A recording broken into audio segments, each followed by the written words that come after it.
whereas a cylinder is 15 kilograms. And this is still a work in progress, and here's the animation that indicates how the machine walked.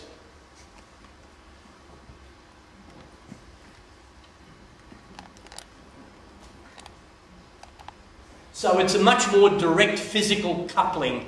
You didn't need a library of gestures to select the walking movements. There was a kind of one-to-one coupling of my limbs with the robot legs.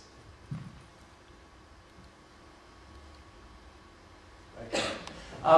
Another recent robot was a smaller six-legged walking machine which had an LCD screen mounted on top of it, imaging a human face. And this was a kind of an actual virtual system. So in other words, the behaviour of the face, the way the face was turning, nodding, blinking, or making sounds was activated by the mechanical movements of the legs.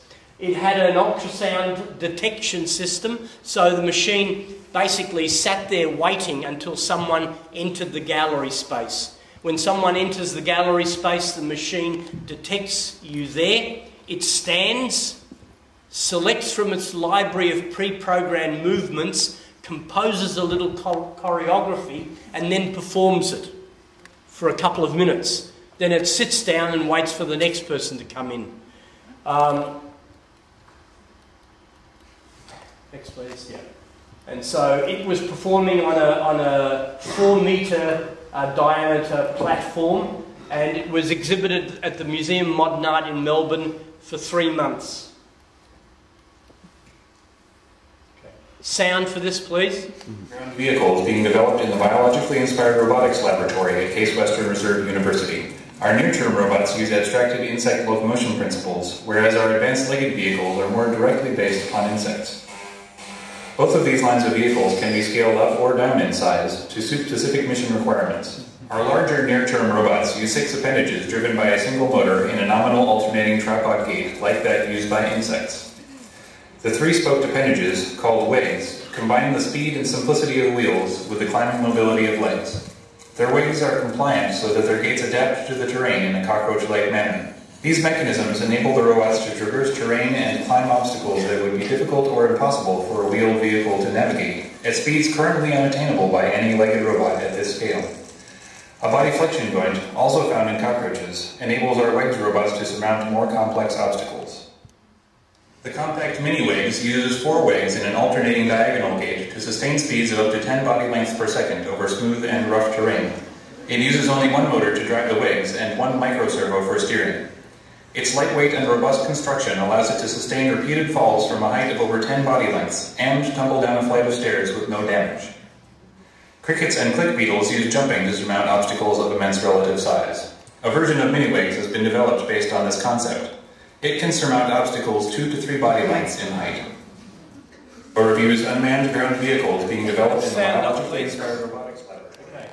Okay. This is research work being done in Cleveland at Case Western Reserve University, and I showed it partly because they use rubber muscles in some of their robots, but also this wonderful hybridization of wheels and legs that they call WEGs that results in very, very fast insect-like robots. And so for a robot to move that fast is really highly unusual. And also the fact that when you saw it falling down the stairs, it didn't matter which way up. So the robot can move sort of like whether it's upside down or right way up. I think these are very, very interesting in terms of possibly making larger navigation vehicles to carry a human body. Because such a robot would be able to move very fast. Okay, next slide, please. Okay. This is a performance that was done with another artist, Nina Sellers, and we did this project, in a sense, turned out to be a counterpoint to the stomach sculpture. It was the sort of opposite to the stomach sculpture. In fact, we underwent operations to extract biomaterial from each person's body.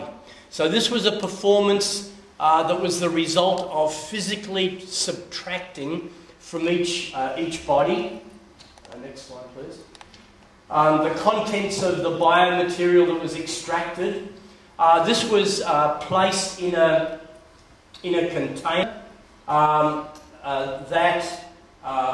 here's the biomaterial from the two artists. So it becomes a kind of liquid body composed from two artists' body, and once every 5 minutes the blender blades would be actuated by these gas cylinders, and it would blend the material, and also oxygen would be bubbled through the material as well, sort of in a sense reanimating the material.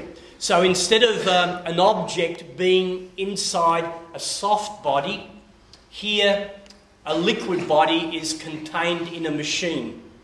And this performance was, and installation was done in a gallery in Melbourne called the Meat Market. But that's not the reason we did it.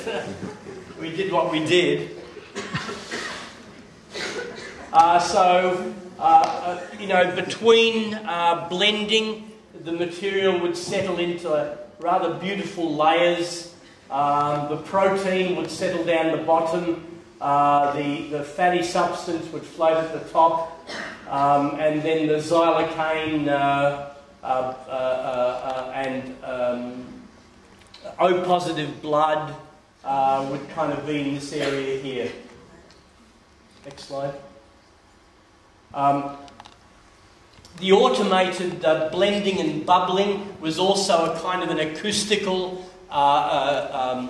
composition that was very much a part of the performance. And the scale of the machine, it's human scale in size. Okay, can we change to the extra ear project on the... Yeah. Since 1996, when I visualised this extra ear project, I've been trying to find surgical assistants to realise this. And initially I modelled it beside my real right ear, and this was anatomically unsuitable, because as soon as I showed this to my friends who are doctors or surgeons, there were two problems with having it in this position. One was that, and the more serious one, was the facial nerves come out of the cranium in this area. So if we would have constructed an ear on the side of my face in that position, there would have been a problem of probably paralysing a part of my face. So no surgeon wants to do something that might cause paralysis.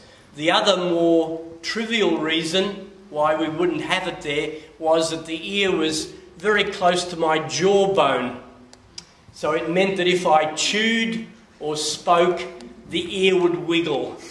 A sort of an unintended and not a very aesthetic result. So this wasn't the case. And you know, I thought I would be doing this project in a place like Brazil, where they do radical sex change operations.